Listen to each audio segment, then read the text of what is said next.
Böhranlı dövrlərdə belə batmayacaq 5 dənə biznes növü demək istəyirəm. Çox maraqlı məsləhətlərdir, ona görə videonu yadda saxlayın.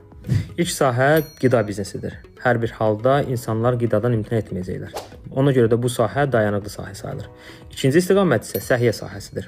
İnsanlar bahalı geyimdən, bahalı gəzməkdən imtina edə bilərlər. Amma heç zaman səhiyyə ilə bağlı mövzulardan imtina etmirlər. Üçüncü sahə isə təmir sahəsidir. Böhranlı dövrlərdə insanlar öz avadanlıqlarını, maşınlarını, telefonlarını dəyişdirmirlər. Bunun əvəzinə isə onlar təmirə üstünlük verirlər. Dördüncü sahə isə kənd təsərrüfatı sahəsidir. Kənd təsərrüfatı süni intellektin ən az daxil ola biləcəyi sahələrdən biridir.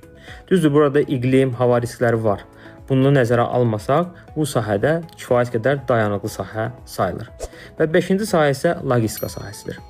Sadaladığımız bütün bizneslərin hamısına logistika lazımdır. Həm xam malın alınmasında, həm hazır malın çatdırılmasında. Bu mənada logistika sahəsi böhranlı dövrlərdə belə dayanıqlı olan biznes növüdür. Əslində sahibkar biznesə başlamamışdan qabaq bu baxımdan biznesi qiymətləndirməli, perspektivlərinə baxmalıdır. Siz nə düşünürsünüz? Daha hansı sahələr böhran zamanı daha dayanıqlıdır? Şərhlərdə yazın, müzakirə eləyək.